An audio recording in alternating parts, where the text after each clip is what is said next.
Continuando o estudo do livro de Isaías, hoje eu vou meditar no capítulo 7. Mas antes vou fazer uma oração. Senhor Deus Todo-Poderoso, que o Senhor tenha misericórdia, que o Senhor nos abençoe, que o Senhor esteja neste dia iluminando a minha mente, o meu coração e a explicação desse capítulo 7, que seja o Senhor que esteja à frente me iluminando, porque é um capítulo que é de difícil interpretação e eu peço que cada pessoa que vai ver e ouvir, ela possa entender, Pai, este capítulo, é o que eu te peço, em nome de Jesus, amém. O capítulo 7, nós vamos falar sobre tensões que naquela época era um contexto de intriga política e tensões militares entre aquelas nações, precisamente a nação de Israel. Nós temos que entender que a nação de Israel, ela foi dividida em dois reinos. Isso aconteceu logo após a morte de Salomão. O seu filho Roboão o substitui, fica no lugar de Salomão, o seu filho Roboão. E é no reinado de Roboão que acontece essa divisão. Ou seja, naquela época, as pessoas que habitavam nas tribos do norte, elas estavam achando que a carga tributária estava excessiva, eles não queriam pagar impostos muito altos.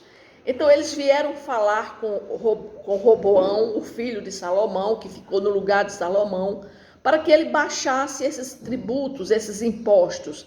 Mas o filho de Salomão, ao invés dele ouvir o conselho de anciãos que orientaram a ele para que ele reduzisse esses impostos, o que é que acontece? Esse filho de Salomão, Roboão, faz o contrário. Ele aumenta cada vez mais os tributos, porque ele vai dar ouvidos aos jovens, aos seus companheiros, aos seus amigos, né, jovens, que dão conselho a ele para que ele aumente. Ao contrário, em vez de baixar, ele aumente a carga tributária. Então, o que é que acontece? As pessoas que estavam habitando nas tribos do norte, que eram 10 tribos, elas resolvem vir contra Roboão e escolhem um homem chamado Jeroboão para liderar essas 10 tribos. Então, Roboão ficou apenas com 2 tribos, que foram a tribo de Benjamim e Judá, e as 10 tribos do norte vieram contra ele. Então, ocorreu essa divisão do reino de Israel em 2 reinos. Então, ficou um reino do sul, liderado por Roboão, apenas com 2 tribos, e o reino do norte, que foi as tribos que ficaram contra Roboão, ficaram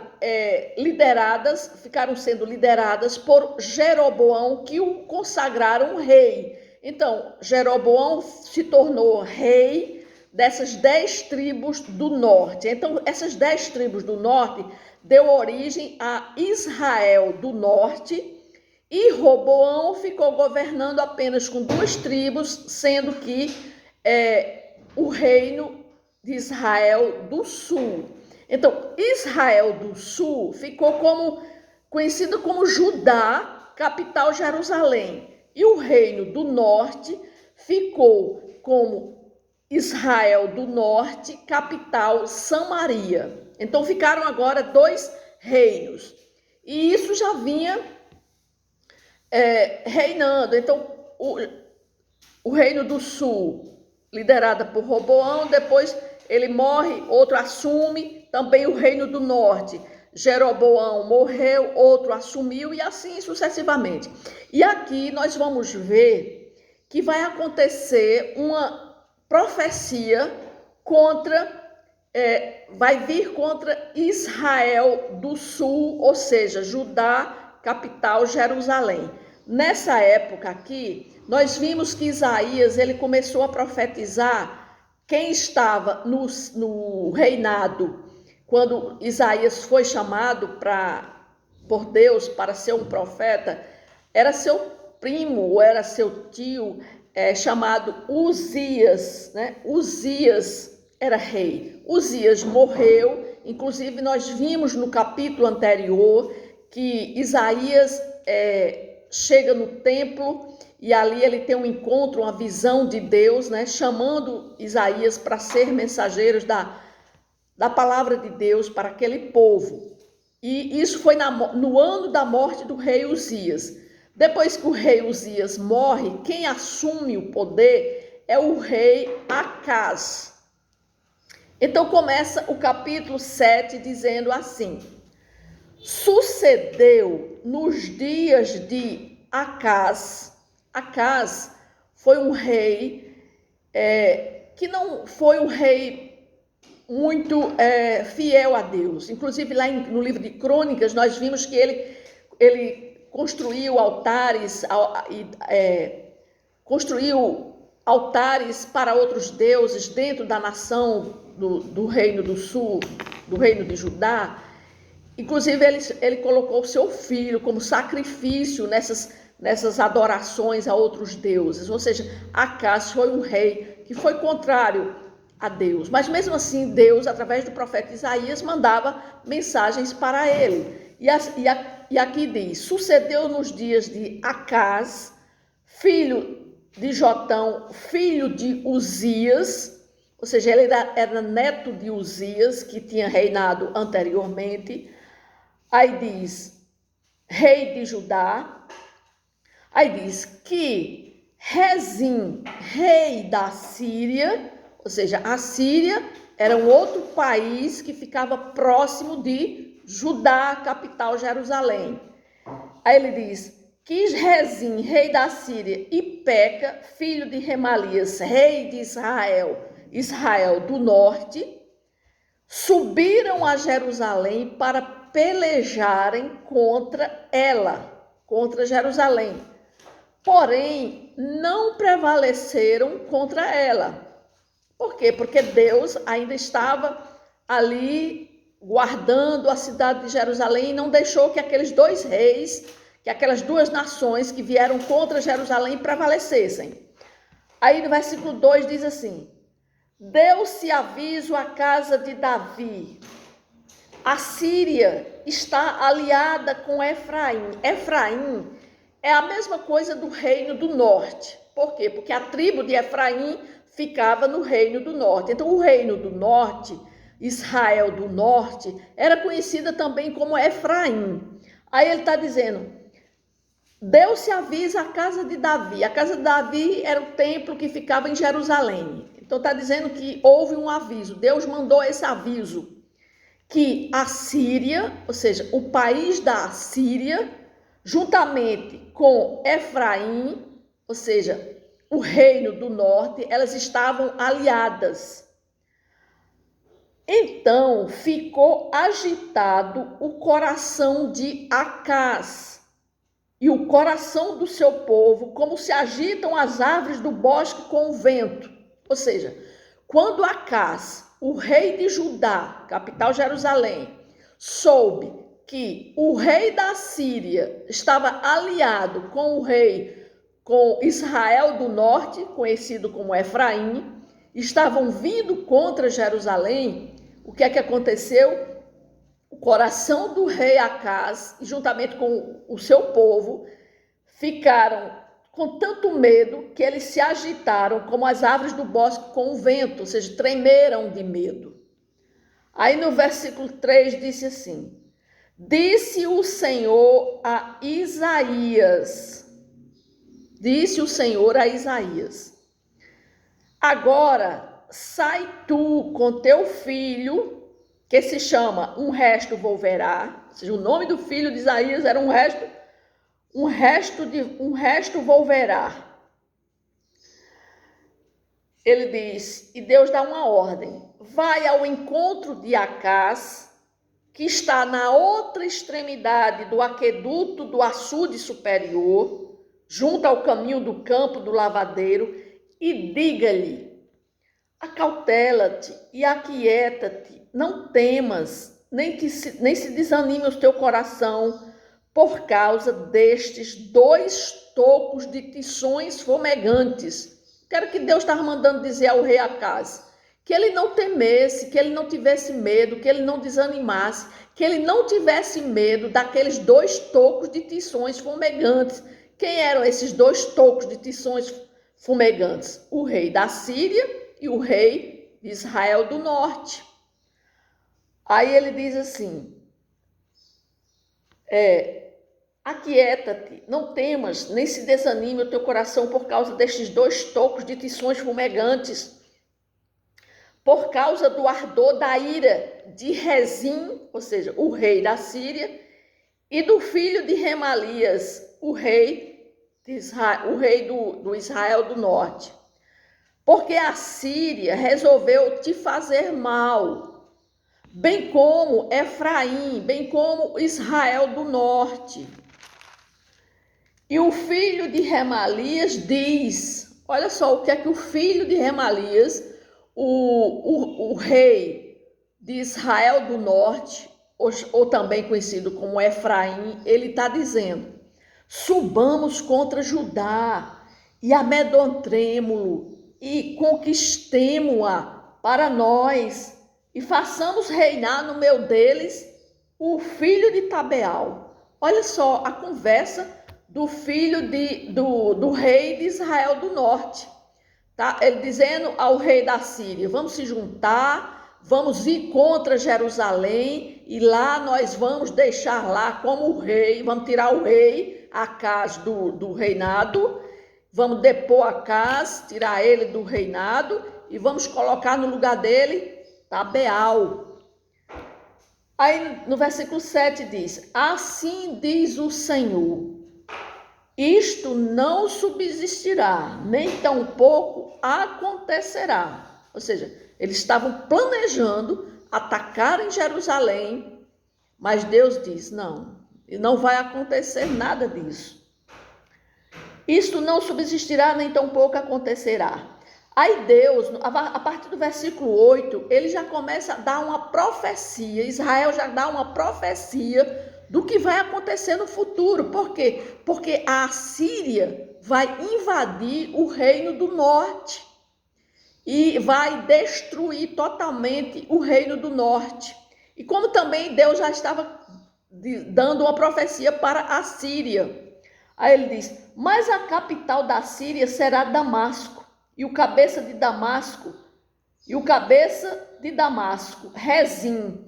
E dentro de 65 anos, Efraim, ou seja, o reino do norte, será destruída e deixará de ser povo. Entretanto, a capital de Efraim, ou seja, a capital do reino do norte, será Samaria. E o cabeça de Samaria, o filho de Remalias, se o não crerdes, certamente não permanecereis. Ou seja, Deus já estava avisando o que aconteceria com o reino do norte e também com a Síria. Então, o que nós vemos aqui, né, é que Acaz, o rei de Judá, capital Jerusalém, ou reino Israel do Sul, né, Israel do Sul, ele estava enfrentando um dilema angustiante. Embora ele fosse um idólatra, não temesse a Deus, mas Deus tinha cuidado do seu povo.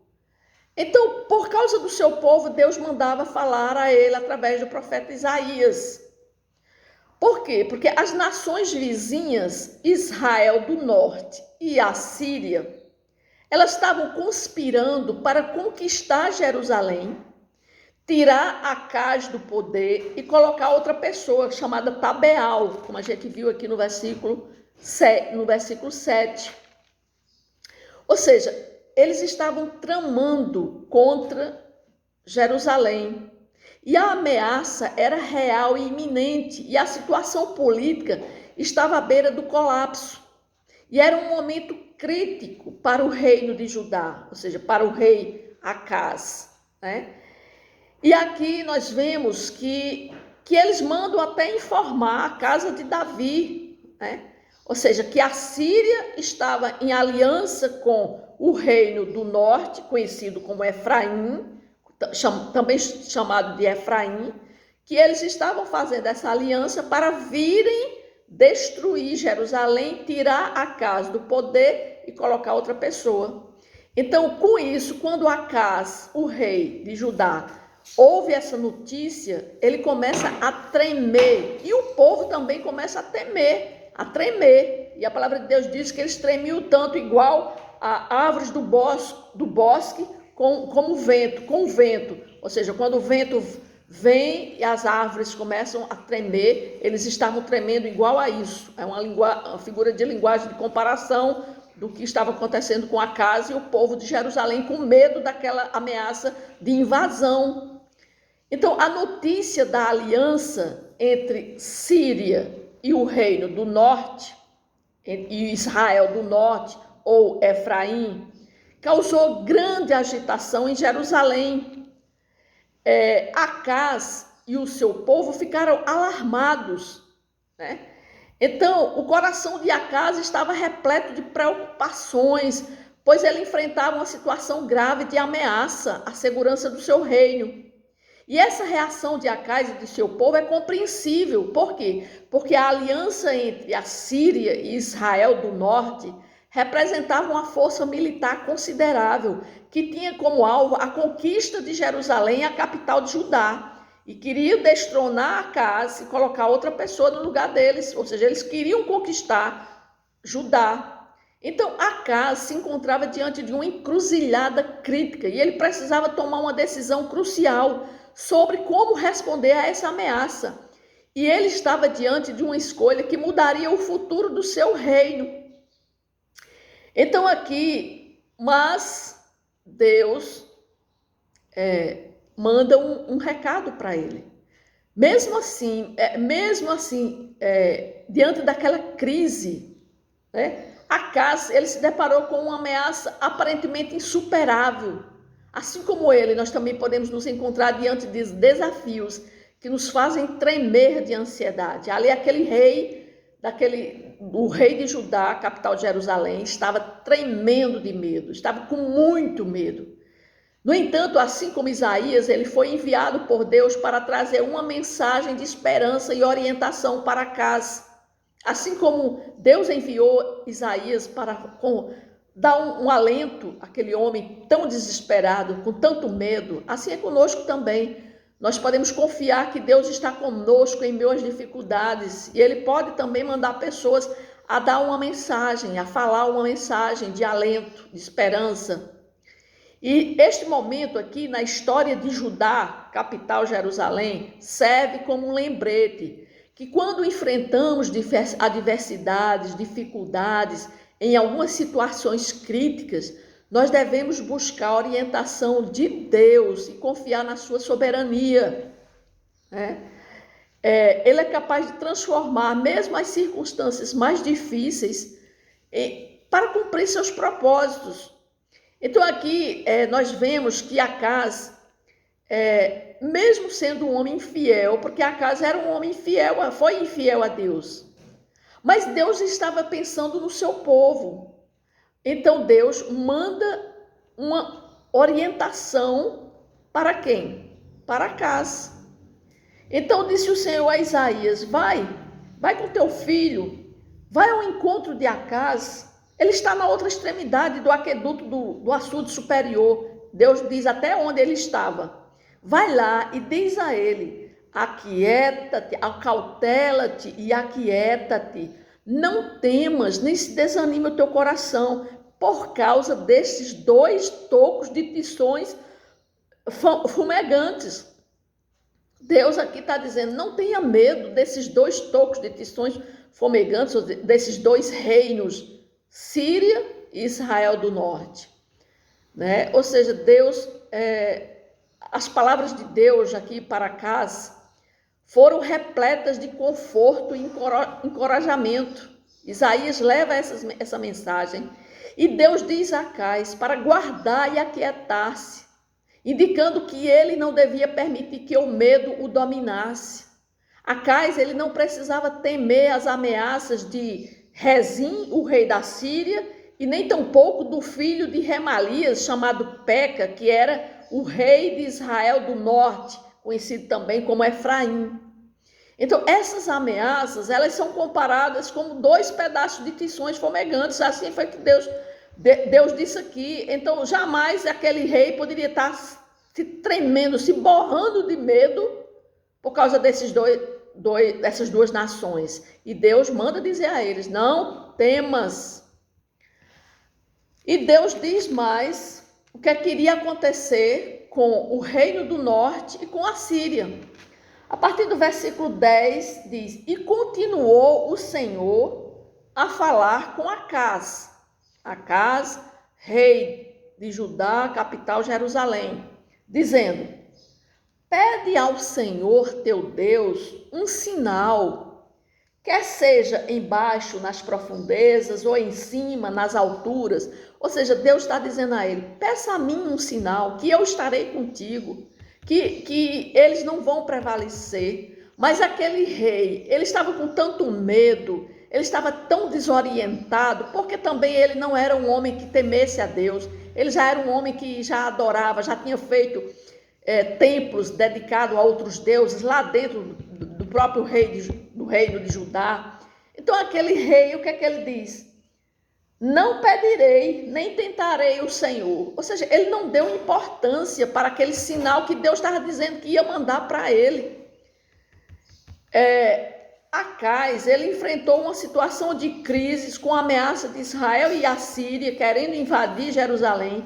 Deus envia Isaías com uma mensagem, um sinal extraordinário para fortalecer sua fé e confiança no Senhor. No entanto, a resposta daquele rei, Acaz, revela muito sobre o seu caráter e sua postura diante de Deus. Ele não estava firme diante de Deus, por isso que ele negou, ele não quis. Ele diz, não pedirei ao Senhor, não pedirei nem tentarei ao Senhor. Ou seja, sua resposta é marcada por uma aparente piedade, afirmando que não desejava tentar o Senhor. No entanto, essa recusa revela, na verdade, uma profunda descrença e falta de confiança em Deus. Ele não estava confiando em Deus. Ele estava mais preocupado em não parecer desesperado ou carente do que em buscar orientação e auxílio divino. Aquele homem, ele estava totalmente desesperado, não sabia o que fazer e nem tampouco crendo nas palavras que o profeta estava falando para ele. Ou seja, sua atitude demonstra uma resistência orgulhosa em depender de Deus e uma confiança equivocada em suas próprias habilidades e recursos. Essa rejeição à oferta graciosa de Deus para fortalecer sua fé é um triste testemunho da condição espiritual de Acaz naquele momento. Aquele homem não estava temendo a Deus, ele não estava firme na presença do Senhor. Ele rejeitou o sinal que Deus queria mandar para ele. Por quê? Porque talvez ele estivesse tão orgulhoso, né?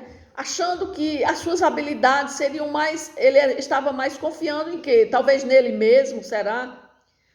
E isso acontece também conosco, né? Às vezes Deus manda uma mensagem, fala alguma coisa para nós e às vezes nós nem damos ouvido. E além disso, Isaías aqui destacou o fato de que Deus havia oferecido um sinal, não apenas para Acaz, mas para todo o povo de Israel. E a recusa de Acaz em aceitar o sinal não apenas prejudicou sua própria relação com Deus, mas também impactou toda a nação e sua história. E esse episódio de rejeição de Acaz nos ensina sobre a importância da fé e da confiança em Deus, especialmente em momentos de crise. Acaz, o rei de Judá, optou por confiar em suas próprias habilidades e recursos, em vez de depender de Deus, o que resultou em consequências negativas para ele e para seu povo. A atitude de Acaz serve como um alerta para nós, lembrando-nos da importância de buscar a orientação divina e confiar na soberania de Deus em todas as circunstâncias. Aqui ele não deu valor ao que Deus estava oferecendo. A rejeição de Acaz também destaca a paciência de Deus e sua disposição de oferecer sinais e orientação, como aqueles que duvidam. Deus sabia que aquele homem estava duvidando dele, por isso que ele diz: me pede um sinal que eu te darei. A oferta graciosa de Deus a Acaz mostra seu desejo de restaurar a fé e confiança do rei. No entanto, a escolha de Acaz de rejeitar essa oferta levanta questões profundas sobre como respondemos à graça de Deus em nossa própria vida. Portanto, aquele homem, eu acho que a partir daquele momento em diante, ele fica totalmente descrente de Deus, né? É por isso que a gente vê lá em Crônicas, no livro de Crônicas, o que aquele rei, ele sacrificou o próprio filho em ofertas, em oferendas a deuses estrangeiros, a deuses estranhos. Por quê? Porque aqui ele já dava sinais de que não era um homem firme diante de Deus, né? Mas o Senhor diz, já que ele não quis esse sinal, aí o que é que Deus diz? Então disse o profeta: ouvi agora, ó casa de Davi, acaso não vos basta fatigardes os homens, mas ainda fatigardes também ao meu Deus? Ou seja, o profeta está dizendo a ele, a Acaz, está dizendo que aquela atitude dele rejeitar a oferenda que Deus estava dizendo a ele: olha, me peça um sinal que eu mandarei esse sinal para confirmar que vocês vão prevalecer sobre esses dois reinos. Então, o profeta Isaías está dizendo a ele: vocês não estão fatigando, vocês não estão fatigando ao próprio Deus. Não vos basta fatigardes os homens, mas ainda fatigardes também ao meu Deus. Portanto, o Senhor, aí o profeta diz agora, né? Aí já vai dizer o que é que Deus vai mandar como sinal. Portanto, o Senhor mesmo vos dará um sinal. Eis que a virgem conceberá e dará à luz um filho, e lhe chamará Emanuel. Aí Isaías já vai dizer que o sinal que Deus, que ele não quis aquele sinal para aumentar a fé daquele rei. Aí Isaías diz: olha, o sinal maior é esse, é que Deus vai mandar um libertador, um salvador, que a virgem conceberá e dará à luz um filho, e lhe chamará Emanuel. Então aqui Isaías estava apontando para o cumprimento iminente da profecia e garantindo que o plano de Deus prevaleceria. Ele estava anunciando que antes que Emanuel cresça e alcance a idade de discernir entre o bem e o mal, a ameaça das nações inimigas seriam removidas. Ou seja, essa passagem ela faz referência aos reis de Israel, né? E da Síria, cujas ameaças estavam preocupando Acaz, porque ele diz aqui: portanto, o Senhor mesmo vos dará um sinal. Eis que a virgem conceberá e dará à luz um filho, e lhe chamará Emanuel. Ele comerá manteiga e mel quando souber desprezar o mal e escolher o bem. Na verdade, antes que este menino saiba desprezar o mal e escolher o bem, será desamparada a terra cujos dois reis tu tremes de medo. Então era isso que Isaías estava falando para ele. Ou seja, ele estava dizendo, essa passagem aqui faz referência aos reis de Israel e da Síria, cujas ameaças estavam preocupando muito o rei Acaz. Mas aí Deus está anunciando que antes que Emanuel, o filho daquela virgem que viria, crescesse e alcançasse a idade de discernir entre o bem e o mal, a ameaça das nações inimigas seria removida. Mesmo que aquele libertador antes mesmo daquele libertador vir, Deus iria remover as ameaças daqueles dois reis que estavam fazendo com que Acaz tremesse de medo. Então era isso que Deus estava dizendo, mesmo com a recusa de Acaz e não querer um sinal de que Deus iria livrar Jerusalém da ameaça daqueles dois reis. Mas a partir do versículo 17,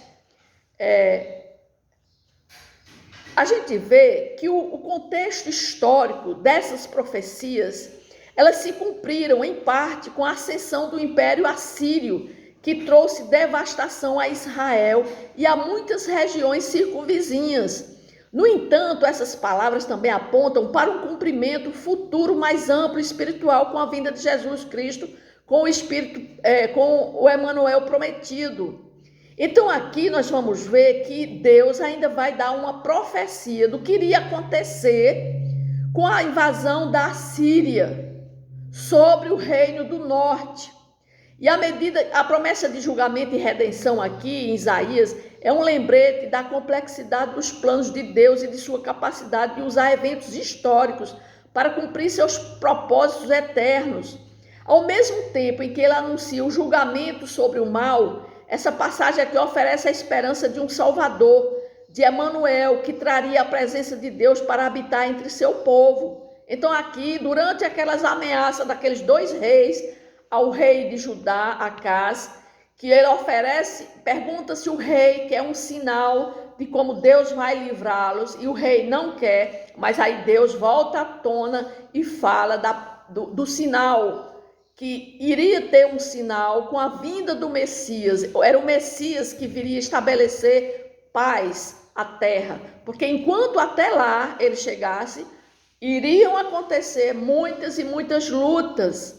Iria ter a invasão da Assíria no Reino do Norte, invasão da Assíria a Jerusalém. Ou seja, Deus estava dizendo, a partir do versículo 17, ele começa a falar das profecias do que iria acontecer. Aí ele diz: mas o Senhor fará vir sobre ti, sobre o teu povo e sobre a casa de teu pai, por intermédio do rei da Assíria, dias tais, quais nunca vieram, desde o dia em que Efraim se separou de Judá, desde o dia que Efraim, ou seja, desde o dia que o reino do norte se separou de Judá, ou seja, aquele dia em que houve lá com Roboão, que houve a divisão, né, o filho de Salomão, no reino do filho de Salomão, houve a divisão do reino do norte com o reino do sul. Ele está dizendo que com a invasão da Síria, viria tais dias que nunca houve, quais nunca vieram, desde o dia em que Efraim se separou de Judá. Porque há de acontecer que naquele dia assobiará o Senhor as moscas que há no extremo dos rios do Egito e as abelhas que andam na terra da Síria. Ou seja, é como Deus estivesse dizendo que ele iria assobiar para que os exércitos, quando ele fala as abelhas e as moscas, ele está se referindo aos exércitos. Ele diz assim: assobiará o Senhor as moscas aos exércitos que há no extremo dos rios do Egito, ou seja, ao exército do Egito, e as abelhas que andam na terra da Síria, e o exército da Síria virão contra Israel do norte e virão contra Jerusalém.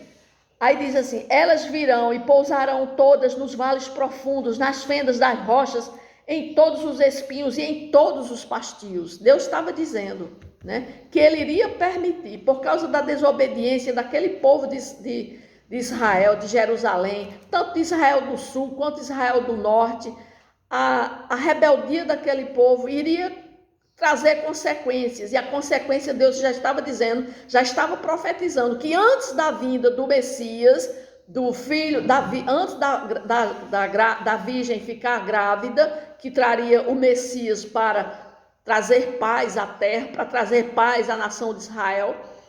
Antes disso, viria muitas guerras, e entre elas ele já está profetizando essa guerra, essa invasão da Assíria e também do Egito. Aí ele diz, versículo 20, naquele dia rapar-te-á o Senhor com uma navalha alugada do outro lado do rio, a saber, por meio do rei da Síria, a cabeça e os cabelos das vergonhas, e tirará também a barba. Ou seja, o rei da Síria virá com tanto furor que vai rapar o cabelo dos homens e a barba. No dia 20, versículo 21, naquele dia sucederá que um homem manterá apenas uma vaca e 2 ovelhas, e será abundância de leite. Ou seja, naquele dia vai haver escassez, porque apenas uma vaca é que vai dar sustento para aqueles moradores de Jerusalém. Aí ele diz assim, apenas uma vaca e 2 ovelhas será tal a abundância de leite que elas lhe darão de comer manteiga e mel comerá todo o restante do meio da terra. Também naquele dia, todo lugar em que houver 1000 vides do valor de 1000 siclos de prata será para espinheiros e abrolhos. Com flechas e arcos se entrará ali, porque os espinheiros e abrolhos cobrirão toda a terra. Quanto a todos os montes que os homens costumam sachar, para ali não irás por temeres, os espinhos e abrolhos serão para pasto de bois e para serem pisados de ovelhas. Ou seja, a guerra virá contra toda a Israel, contra toda Jerusalém. Ou então, ele está falando também sobre o Israel do norte, que a Síria virá e cobrirá todo Israel do norte, tomará todo Israel do norte e não vai deixar nada, ou seja, os pastos vão ficar, ou seja, aqueles homens que tenham as suas fazendas, que cultivavam ali, vão ser tudo destruído, só vai servir para o pasto de bois e para serem pisados de ovelhas. Ou seja, o que é que acontece aqui? Nós vemos nesse capítulo 7 que Deus estava falando para aquele rei, né? Porque no início aqui desse capítulo, o rei Acaz de Judá, ele enfrentou uma ameaça iminente de 2 reinos, o rei da Síria e o rei de Israel, ou também conhecido como Efraim, Israel do norte, que mandaram até dizer para eles que eles estavam se aliando para virem invadir Jerusalém, tirar o rei e colocar outra pessoa no lugar. Eles mandam avisar. Então, aqui, Acaz, o rei, ele estava com tanto medo e ansioso diante daquela situação, que ele estava tremendo como diz aqui, ele estava tremendo tanto que ficou agitado o coração de Acaz e o coração do seu povo, como se agitam as árvores do bosque com o vento. Eles estavam tremendo de tanto medo.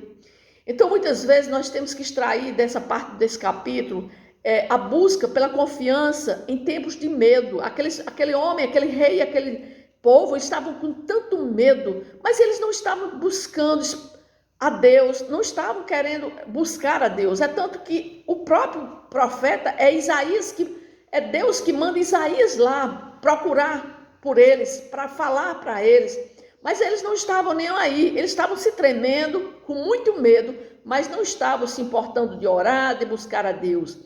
Então nós temos que pedir a Deus, é importante que nós oremos para que nós possamos buscar a Deus, para que Ele nos conceda a confiança necessária para enfrentarmos desafios, para enfrentarmos momentos de crise, para enfrentarmos momentos de medo, ansiedade, que muitas vezes diante de um problema,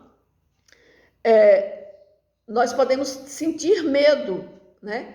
E o medo não pode ficar no nosso coração. Ele pode até chegar, mas nós não podemos deixar que o medo invada o nosso coração. Então, a primeira coisa é buscar a Deus, buscar ao Senhor e pedir a Ele para que Ele nos ajude a confiar em sua soberania, em seu plano, mesmo quando as circunstâncias parecem desfavoráveis. Aquele homem, aquele rei Acaz, o povo de Jerusalém, eles não estavam preocupando em buscar a Deus, mas mesmo assim Deus manda até ele, o profeta Isaías, para avisar a eles que ele aquietasse o coração dele, que ele não temesse, não tivesse medo daqueles 2 tições. Deus inclusive classifica a Síria e Jerusalém, a Síria e o Israel do norte como 2 tocos de tições fumegantes.